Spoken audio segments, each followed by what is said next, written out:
Start. Hello नमस्कार दोस्तों, एक बार फिर से स्वागत आपका मेरे यूट्यूब चैनल पर। दोस्तों, हमने प्रॉपर्टी से रिलेटेड हमारे चैनल के ऊपर बहुत सी वीडियो पोस्ट की हैं और उनमें बहुत से जो व्यूवर हैं उनका एक ही कमेंट आता है कि उन्होंने कोई प्रॉपर्टी है वो केवल एग्रीमेंट के आधार पर खरीदी हुई है और क्या एग्रीमेंट के आधार पर वो उस प्रॉपर्टी के मालिक बन जाते हैं। तो आज वीडियो में हम यही चर्चा करेंगे, क्या केवल पावर ऑफ अटॉर्नी, एग्रीमेंट या विल के माध्यम से कोई व्यक्ति किसी प्रॉपर्टी का मालिक बन सकता है। इससे पहले अपनी वीडियो शुरू करें, आपको बता दें यदि आप भी लीगल टॉपिक में इंटरेस्टेड हो तो हमारे चैनल को सब्सक्राइब कर लें, साथ में बेल आइकन को जरूर प्रेस कर लें ताकि हमारे द्वारा बनाई गई कानून के ऊपर नई नई वीडियो की जानकारी नोटिफिकेशन सबसे पहले आप तक पहुंच सके। दोस्तों, हमारे देश में बहुत सारे व्यक्ति जब प्रॉपर्टी खरीदते हैं तो उसको सेल डीड को रजिस्टर्ड कराने की बजाय केवल एग्रीमेंट के आधार पर उसको ले लेते हैं और खरीदने वाले व्यक्ति को पूरे पैसे दे देते हैं। ऐसे में जब कई वर्षों के बाद उस प्रॉपर्टी से रिगार्डिंग कोई समस्या होती है या उनको आगे सेल आउट करना होता है तब उनको वो ऐसा नहीं कर पाते, तब उनको याद आता है कि उन्होंने गलती की है। तो दोस्तों, केवल एग्रीमेंट के आधार पर कोई व्यक्ति किसी प्रॉपर्टी का मालिक नहीं बनता है और हमारे देश में केवल स्टाम्प ड्यूटी बचाने के लिए बहुत सारे व्यक्ति किसी प्रॉपर्टी को खरीदते समय एग्रीमेंट कर लेते हैं और उस प्रॉपर्टी पर अपना कब्जा ले लेते हैं और ये सोचते हैं कि उसके माध्यम से वो उसके मालिक बन गए हैं। दोस्तों, यदि हम कानून बात करें तो केवल कोई व्यक्ति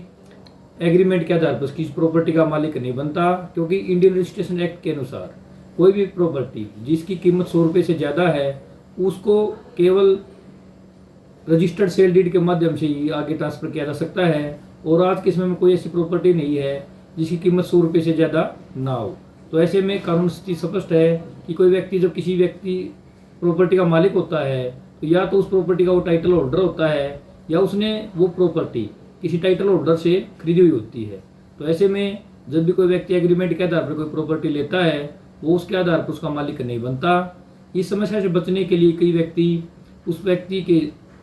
एग्रीमेंट के साथ साथ पावर ऑफ अटॉर्नी बनवा लेते हैं। वो ऐसा इसलिए करते हैं कि वो व्यक्ति पावर ऑफ अटॉर्नी के माध्यम से उस पर को प्रॉपर्टी को अपना मालिक मान लेते हैं। लेकिन दोस्तों, पावर ऑफ अटॉर्नी भी है, उसमें उस व्यक्ति को कुछ अधिकार तो जरूर मिल जाते हैं। मान लीजिए वो उस पावर ऑफ अटॉर्नी के आधार पर उस प्रॉपर्टी को मैनेज कर सकता है और उसमें कोई ऐसे काम कर सकता है जो वो केवल एग्रीमेंट के आधार पर नहीं कर सकता था। लेकिन केवल प्रॉपर्टी का पावर ऑफ अटॉर्नी लेने से वो व्यक्ति उस प्रॉपर्टी का मालिक नहीं बन जाता और कई बार जब मालिक की डेथ हो जाती है तो उसके बाद वो उस प्रॉपर्टी के रिगार्डिंग उसका ऊपर कोई ओनरशिप नहीं रहती। ऐसे में पावर ऑफ अटॉर्नी का हम ये नहीं कह रहे कि वो बिल्कुल गलत है, लेकिन कई बार जब बेचने वाला इस ऐसा ना हो कि वो किसी लेने वाले के फेवर में सेल डीड रजिस्टर्ड करा सके, तो ऐसे में वो किसी पावर ऑफ अटॉर्नी को अपनी सेल डीड एग्जीक्यूट कराने की पावर दे सकता है और हो सकता है कि बेचने वाले प्रॉपर्टी के मालिक का कोई पर्सन आकर आपको पावर ऑफ अटॉर्नी के आधार पर ज़मीन आपके नाम करा दे। दोस्तों, पावर ऑफ अटॉर्नी है जो बेचने वाले के प्रॉपर्टी के मालिक के जीते जी वैलिड रहती है और उसके मरने के बाद उसका कोई महत्व नहीं रहता। तो ऐसे में कई व्यक्ति एग्रीमेंट पावर ऑफ अटॉर्नी के साथ साथ विल भी करा लेते हैं। वो ऐसा इसलिए करते हैं कि वो सोचते हैं कि वो जीते जी तो पावर ऑफ अटॉर्नी के माध्यम से उस प्रॉपर्टी को मैनेज कर लेंगे और यदि उस व्यक्ति की डेथ हो जाती है तो विल के आधार पर वो उसके मालिक बन जाएंगे, क्योंकि बेचने वाले के डेथ के बाद उसकी विल प्रभावित हो जाएगी। ऐसा दोस्तों, इसमें ऑनरेबल सुप्रीम कोर्ट ने 2011 में एक महत्वपूर्ण आदेश दिया जिसमें ऑनरेबल सुप्रीम कोर्ट ने कहा कि कोई व्यक्ति केवल एग्रीमेंट, पावर ऑफ अटॉर्नी और विल के माध्यम से किसी व्यक्ति का किसी प्रॉपर्टी का मालिक नहीं बन जाता और किसी प्रॉपर्टी के मालिक बनने के लिए उसको वैध तरीके से रजिस्टर्ड तौर पर सेल डीड अपने नाम करवानी चाहिए। इसके अलावा वो गिफ्ट डीड के आधार पर भी मालिक हो सकता है, लेकिन गिफ्ट डीड भी उसकी रजिस्टर्ड होनी चाहिए। अर्थात जो कोई भी प्रॉपर्टी जिसकी कीमत 100 रुपये से ज़्यादा है वो रजिस्टर्ड तरीके से और लिखित में होगी और उसकी रजिस्टर कराते समय उसकी स्टाम्प ड्यूटी देनी जरूरी है। दोस्तों, बहुत सारे व्यक्ति हमारे देश में स्टाम्प ड्यूटी बचाने के लिए ही प्रॉपर्टी एग्रीमेंट के आधार पर क्रय विक्रय करते हैं और ऐसे में ऑनरेबल सुप्रीम कोर्ट ने आगे ये कहा कि कोई भी व्यक्ति जब एग्रीमेंट, पावर ऑफ अटॉर्नी और विल के आधार पर किसी कोर्ट में किसी रेमेडी के लिए जाता है तो उसको रेमेडी नहीं मिलेगी और वो व्यक्ति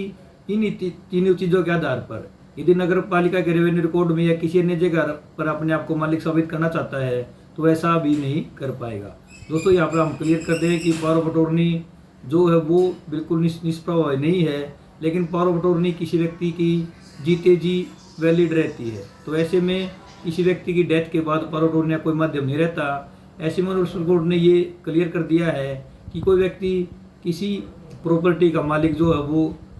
रजिस्टर्ड डीड के जरिए बन सकता है, चाहे वो प्रॉपर्टी का वो टाइटल होल्डर हो या उसने जो प्रॉपर्टी वो टाइटल होल्डर से खरीदी हो और उसने रजिस्टर्ड कराई हो। तो दोस्तों, आज की वीडियो में हमने बात की कि कोई व्यक्ति किसी प्रॉपर्टी का मालिक केवल एग्रीमेंट, पावर ऑफ अटॉर्नी और विल के आधार पर नहीं होता, और जब वो किसी व्यक्ति के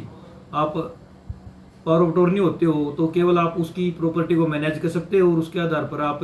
मालिक नहीं बन सकते, क्योंकि जो पावर ऑफ अटॉर्नी है वो किसी व्यक्ति के जीते जी लागू होती है। और इंडियन रजिस्ट्रेशन एक्ट के अनुसार कोई भी प्रॉपर्टी जिसकी कीमत 100 रुपये से ज़्यादा है, उसका जो टाइटल है वो लिखित में होगा, टाइटल ट्रांसफ़र, और वो रजिस्टर्ड डॉक्यूमेंट के जरिए ही किया जा सकता है। तो दोस्तों, आशा करते हैं आज की वीडियो के माध्यम से आप समझ गए होंगे कि कोई व्यक्ति केवल एग्रीमेंट, पावर ऑफ अटॉर्नी और विल के माध्यम से किसी प्रॉपर्टी का मालिक नहीं बनता है। और ये हम आज की वीडियो में हम ये नहीं कह रहे कि कोई व्यक्ति विल के माध्यम से पावर ऑफ किसी चीज़ का मालिक नहीं बन सकता। दोस्तों, आज की वीडियो हमारी केवल उन्हीं टॉपिक पर, उन्हीं प्रॉपर्टी के रिगार्डिंग है जिसमें व्यक्ति स्टाम्प ड्यूटी बचाने के लिए किसी व्यक्ति से एग्रीमेंट, पावर ऑफ अटॉर्नी और विल करा लेते हैं। ऐसे में जब कोई व्यक्ति किसी प्रॉपर्टी का मालिक होता है तो विल के जरिए वो भी अपनी प्रॉपर्टी किसी को डिस्पोज ऑफ कर सकता है। हमारी आज की वीडियो केवल उस मैटर के रिगार्डिंग है जिसमें व्यक्ति केवल स्टाम्प बचाने के माध्यम से अपने एग्रीमेंट या पावर ऑफ अटॉर्नी करा लेते हैं। आशा करते हैं आज की वीडियो आपको पसंद आई होगी। वीडियो पसंद है, वीडियो को लाइक कर लें, चैनल को सब्सक्राइब कर लें। इसके अलावा जब कोई शिकायत या सुझाव है तो कमेंट बॉक्स में लिखकर जरूर बताएं। धन्यवाद।